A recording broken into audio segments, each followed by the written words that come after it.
दोस्तों कैसे हैं आप। स्वागत है आपका हमारी आज की इस नई वीडियो में। तो दोस्तों जैसे कि आपको हमने अपनी पिछली वीडियो में पोटेंशियल एनर्जी के बारे में बताया था और उसके बाद हमने एक डेरिवेशन किया था कि हम किसी भी कंजर्वेटिव फोर्स को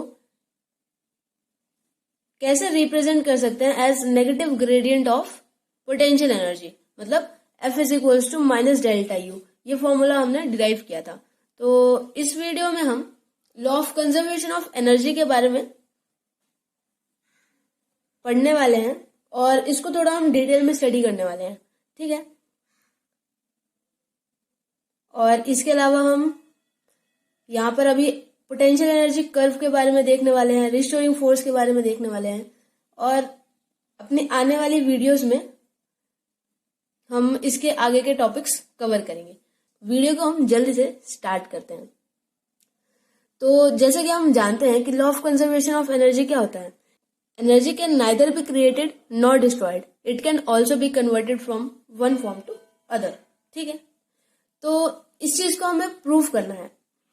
प्रूफ करने के लिए हम क्या करते हैं कि हम यहाँ पर एक फोर्स लेते हैं जो कि कंजर्वेटिव होगा, ठीक है, और एक पार्टिकल लेते हैं जिसकी पोजीशन, सपोज इनिशियल पोजीशन उसकी ए है और फाइनल पोजीशन उसकी बी है। ए टू बी जो कंजर्वेटिव फोर्स है वो वर्क कर रहा है इस पार्टिकल को ए टू बी ले जाने में, ठीक है।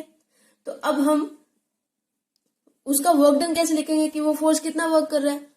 जैसे कि अपनी पिछली वीडियो में हमने आपको देखा था, पिछली नहीं, जो कंजर्वेटिव फोर्स वाली हमने वीडियो बनाई थी उसमें था। तो यहाँ पर ये हो जाएगा work done along A to B is equal to integration of A dot is equal to integration of A to B F dot D R is equal to T B minus T A, मतलब kinetic energy of B minus kinetic energy of A. आपको हमने अपनी पिछली बहुत सारी videos में ये बताया हुआ है कि कुछ बुक्स में काइनेटिक एनर्जी को टी से भी डिनोट करते हैं और के से तो हम डिनोट करते ही हैं, बाकी टी से भी काइनेटिक एनर्जी को किसी किसी बुक में डिनोट किया हुआ है। तो इसमें डरने वाली बात नहीं है, ये एक ही चीज है, ठीक है। और ये t B minus T a कहाँ से आ गया आप ये सोच रहे होंगे। तो हमने वर्क एनर्जी थ्योरम पढ़ी थी इसी यूनिट के अंदर। तो उसके हिसाब से क्या होता है, work done is change in kinetic energy, ठीक है। तो यहां से हम क्या करते हैं, एक इक्वेशन तो हमारी ये बन गई कि work done from A to B is equal to integration A to B F dot D r, और इसको हमने चेंज इन काइनेटिक एनर्जी के इक्वल लिख दिया, ठीक है। उसके बाद हम यहाँ पर पोटेंशियल एनर्जी की बात करते हैं। और अभी ध्यान दीजिए कि ये जो वर्क डन होता है वो negative of change in potential energy के इक्वल होता है, ये भी हमें पता है। तो हम इसको ऐसा लिख सकते हैं, यहां से ये हमारी सेकेंड इक्वेशन बन जाएगी। अब इन दोनों इक्वेशन से हम क्या करते हैं, इनको इक्वेट कर देते हैं दोनों इक्वेशंस को, ठीक है। तो हमारे पास कुछ ऐसी इक्वेशन बनेगी। तो यहां से इक्वेट अगर हम करेंगे तो हम क्या लिख सकते हैं कि दोनों इक्वेशन से, पहली इक्वेशन से तो हमने लिखा था work done is equal to change in kinetic energy, और दूसरी इक्वेशन से लिखा था हमने work done is equal to change in potential energy. तो इनको इक्वेट करेंगे तो यहां से हम लिख सकते हैं work done is equal to change in kinetic energy is equal to change in potential energy. अब यहां से अगर हम थोड़ा सा रीअरेंज करें तो हम लिख सकते हैं यू ए, मतलब potential energy at point A plus kinetic energy at point A is equal to potential energy at point B plus kinetic energy at point B, ठीक है। तो यहां से हम इसको देखिए, पोटेंशियल एनर्जी और काइनेटिक एनर्जी ए पॉइंट पर, मतलब ए पॉइंट पर ये टोटल एनर्जी है, इसको ई ए से डिनोट कर देते हैं, इज इक्वल्स टू ये जो पॉइंट बी है उसकी टोटल एनर्जी है ये potential energy plus kinetic energy E B, ठीक है। तो ये एक कांस्टेंट होता है, ये चेंज नहीं होती है। और ई यहां पर आपको बता दें ये है टोटल मैकेनिकल एनर्जी उस सिस्टम की। ये जो सिस्टम है ए टू बी पूरा सिस्टम है, इसकी जो टोटल मैकेनिकल एनर्जी है वो चेंज नहीं होगी। कब तक चेंज नहीं होगी, जब तक यहाँ पर कंजर्वेटिव फोर्स है।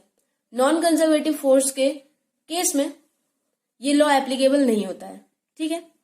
तो हमें कुछ ऐसे लिखना है, the sum of kinetic and potential energy of a body under conservative force is a constant, जिसको ई से डिनोट कर रहे हैं, and this is known as law of conservation of mechanical energy.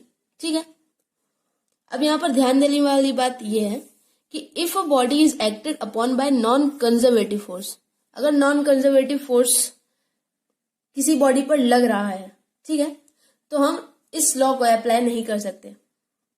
अब ऐसा एक एग्जांपल है कि आप कोई भी एक ऐसा सरफेस ले लीजिए जो स्मूथ ना हो, मतलब कि स्मूथ नहीं होगा तो उस पर फ्रिक्शन होगा, ठीक है, उस पर फ्रिक्शनल फोर्स काम करेगी।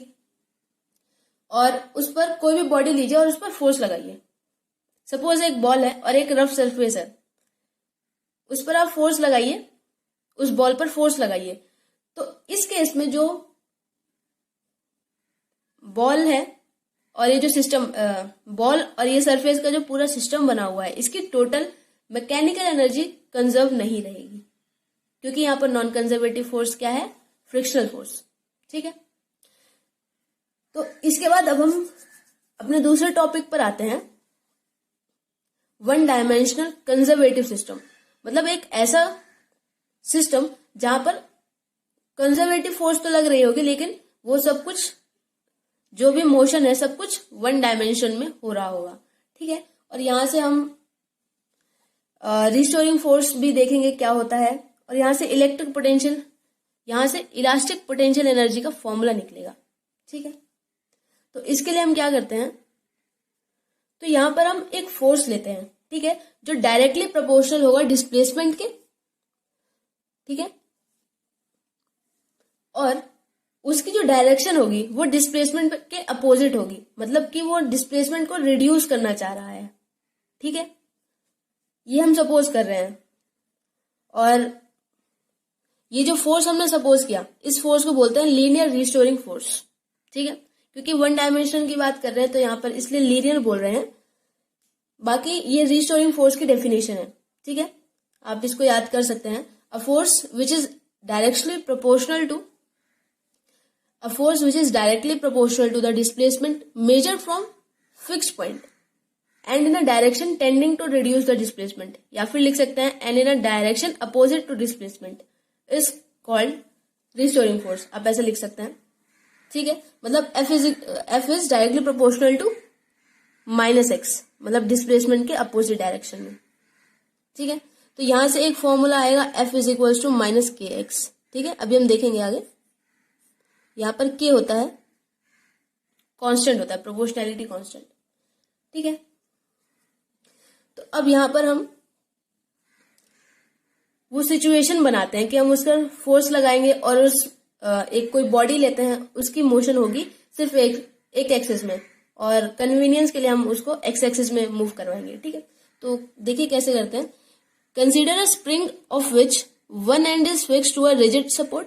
ठीक है, एक स्प्रिंग लेते हैं, उसका एक एंड दीवार से उसको फिक्स कर देंगे और दूसरा एंड किसी मास पर, ठीक है, किसी मास से अटैच कर देंगे, and other end is attach to a mass resting on a perfectly smooth horizontal surface. अब इस चीज का ध्यान रखिए, परफेक्टली स्मूथ हॉरिजॉन्टल सरफेस का मतलब है कि फ्रिक्शन फोर्स 0 है, फ्रिक्शन फोर्स का कुछ काम नहीं है। यहाँ पर आपको ये वर्ड्स न्यूमेरिकल्स में भी देखने को मिलेंगे, तो आपको ध्यान रखना है कि अगर ऐसा केस है तो आपको ये जो टोटल एनर्जी है, टोटल मैकेनिकल एनर्जी है सिस्टम की, उसको कंजर्व करना है, और वहां से आप अपना क्वेश्चन कर सकते हैं। ऐसे क्वेश्चंस बहुत सारे आते हैं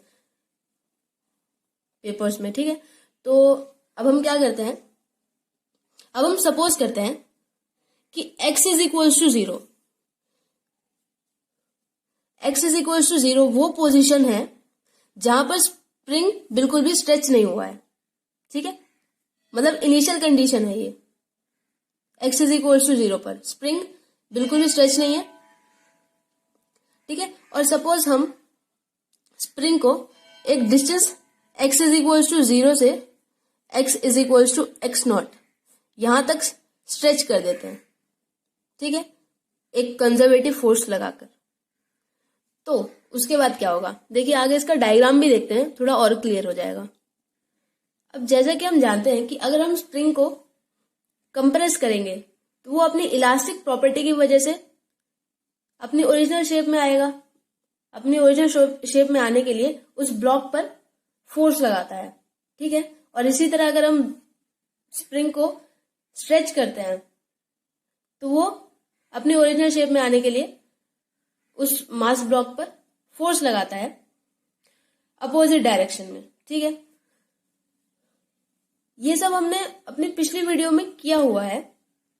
कंजर्वेटिव फोर्स और नॉन कंजर्वेटिव फोर्स वाली जो वीडियो हमने बनाई थी उसमें हमने ये वाला केस लिया हुआ है स्प्रिंग का, तो आप उसमें देख सकते हैं, जिसमें हमने आपको बताया था कि जो इलास्टिक फोर्स होता है स्प्रिंग का वो एक कंजर्वेटिव फोर्स होता है। अगर आपने वो वीडियो नहीं देखी है तो आपको डिस्क्रिप्शन में उसका लिंक मिल जाएगा। तो यहां से हम क्या करते हैं, the spring due to its elasticity will exert a restoring force, ठीक है। जैसे कि ये x इज इक्वल टू 0 पर अनस्ट्रेच्ड है और ये मास m लगा दिया हमने, ठीक है, और इस मास पर इस तरफ फोर्स लगा रहे हैं हम, तो ये स्प्रिंग जो है ये स्ट्रेच होगा, ऑब्वियसली बात है स्ट्रेच होगा। तो जब ये स्प्रिंग स्ट्रेच होगा तो अब ये अपनी इलास्टिक प्रॉपर्टी की वजह से ओरिजिनल शेप में आना चाहेगा, मतलब ये फिर से यहां तक आना चाहेगा। अभी तो ये यहां पर पहुंच गया, यहां तक आना चाहेगा। तो इसलिए यहां पर एक रिस्टोरिंग फोर्स होता है स्प्रिंग के केस में, जो अपोजिट डायरेक्शन में लगता है, ठीक है। अपोजिट डायरेक्शन में इसलिए लगता है ताकि ये अपनी ओरिजिनल शेप में आ पाए, ठीक है। तो यहां से हम F इज इक्वल्स टू ये एफ आर मतलब restoring force is equals to -kx, क्योंकि हमने ये जो फोर्स लिया था इसको डायरेक्टली प्रोपोर्शनल बताया था -x के, ठीक है। तो F is equals to -kx, और ध्यान रखिए इसको कहते हैं हुक्स लॉ, ठीक है। अब k यहाँ पर इसको हम प्रोपोर्शनैलिटी कांस्टेंट बोल सकते हैं, फोर्स कांस्टेंट बोल सकते हैं, स्प्रिंग कांस्टेंट बोल सकते हैं, ठीक है। और नेगेटिव साइन क्या शो कर रहा है कि जो रिस्टोरिंग फोर्स है वो उस बॉडी की डिस्प्लेसमेंट के अपोजिट डायरेक्शन में काम करता है, ठीक है। मतलब उस बॉडी की डिस्प्लेसमेंट को रिड्यूस करना चाहता है कि कम से कम डिस्प्लेसमेंट हो। अब यहां से हम क्या करते हैं, अगर elastic potential energy initial condition ले रहे हैं, ठीक है, जब वो स्प्रिंग अनस्ट्रेच, देखिए जब वो स्प्रिंग अनस्ट्रेच था, ठीक है, मतलब x इज इक्वल टू 0 पर जो स्प्रिंग की इलास्टिक पोटेंशियल एनर्जी थी, जो स्प्रिंग की इलास्टिक पोटेंशियल एनर्जी थी वो थी u0, उसको हम u0 से डिनोट कर रहे हैं, ठीक है, मतलब इनिशियल कंडीशन है। और जो स्ट्रेच होने के बाद जो स्प्रिंग की इलास्टिक पोटेंशियल एनर्जी हुई उसको हम ux से डिनोट कर रहे हैं, ठीक है। तो हमने पोटेंशियल एनर्जी का ये फॉर्मूला तो पढ़ा ही है कि सपोज फाइनल पोजीशन है B, तो UB माइनस UA, ठीक है, is equals to minus integration of B to A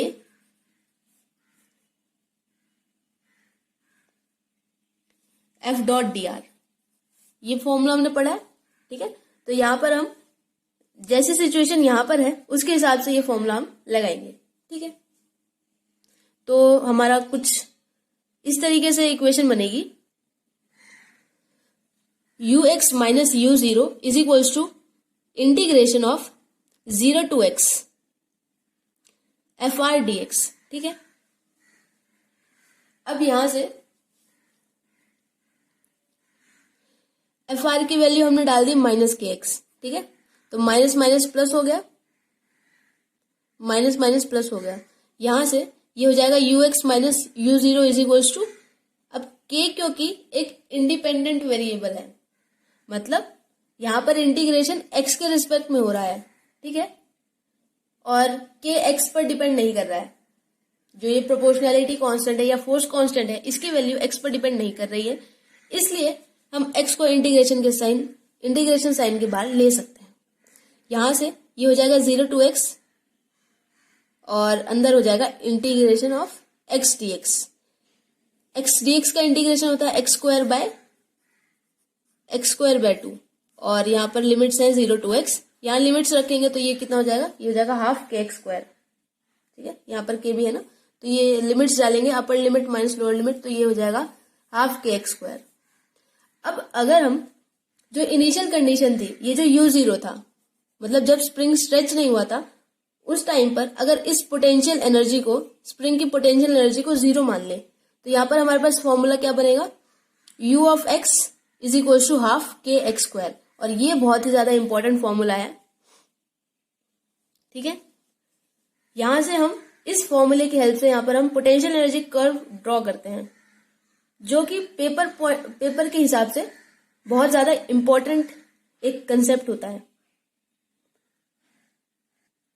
तो यहां से हम कह सकते हैं the force acting on a body is a function of position. देखिए यहाँ पर ये जो पोटेंशियल एनर्जी हमें दिख रही है, तो ये सिर्फ डिस्प्लेसमेंट का ही फंक्शन है, मतलब उस पोजीशन का फंक्शन है। तो यहां से हम कह सकते हैं the work done in displacing the particle from its initial position to final position is stored as its potential energy. ठीक है,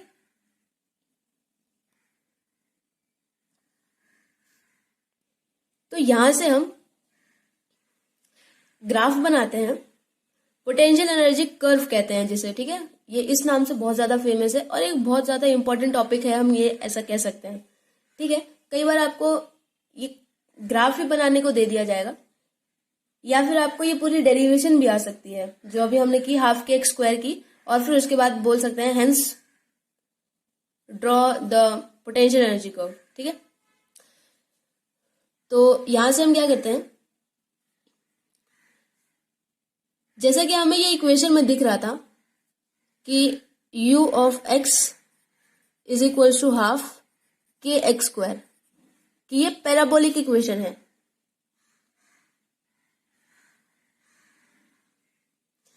ये एक पैराबोला की इक्वेशन है, तो यहां पर जो कर्व आएगा वो भी पैराबोलिक कर्व होगा। ठीक है, तो the potential energy of the body और work done in displacing the body, क्योंकि पोटेंशियल एनर्जी और वर्क डन के बीच में हमने रिलेशन बताया था कि work is minus of potential energy, minus of change in potential energy. ठीक है, तो लिख सकते हैं हम ऐसे the potential energy of the body, या फिर work done in displacing a body against linear restoring force is proportional to square of displacement from its mean position.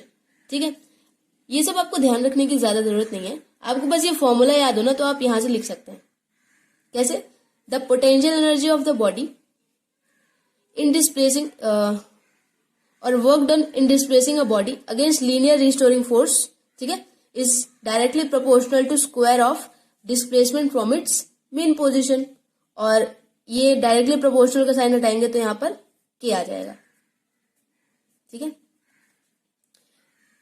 और यहां से अगर हम वर्क डन देखें कि स्प्रिंग ने कितना वर्क किया, तो यहां से हम लिख सकते हैं if the velocity of the body at origin पर अगर उस जो स्प्रिंग है उसकी वेलोसिटी 0 है, या फिर वो जो मास था, हाँ स्प्रिंग में जो मास था उसकी वेलोसिटी अगर 0 है, यहां पर अभी v0 ले लेते हैं। ठीक है, उसकी वेलोसिटी अगर v0 है, तो work done by the spring in going from x is equals to 0 to x is equals to x0, ठीक है, उसको हम कैसे डिनोट करेंगे, work is equals to half m v0 square. तो यहां से एक हम इंपॉर्टेंट डेफिनेशन ये लिख सकते हैं कि जो स्प्रिंग वर्क कर रहा है, मतलब the work done by the spring is equal to gain in kinetic energy of body, मतलब वो बॉडी जितना काइनेटिक एनर्जी गेन करेगी उतना ही वर्क डन किया होगा स्प्रिंग ने अपनी इनिशियल पोजीशन से फाइनल पोजीशन जाने में। ठीक है, तो दोस्तों आज की वीडियो में इतना ही, आपको मिलते हैं हम अपनी अगली वीडियो में, और उस वीडियो का टॉपिक होने वाला है work done bye non conservative force. ठीक है, और इसके बाद हम एक टॉपिक और देखेंगे और फिर हमारा ये यूनिट खत्म हो जाएगा और फिर हम अपने अगले यूनिट की तरफ आगे बढ़ेंगे। ठीक है, फिर मिलते हैं अगली वीडियो में। दोस्तों मिलते हैं अगली वीडियो में, तब तक अपना ध्यान रखिए, अपने पेरेंट्स का ध्यान रखिए और मेहनत करते रहिए।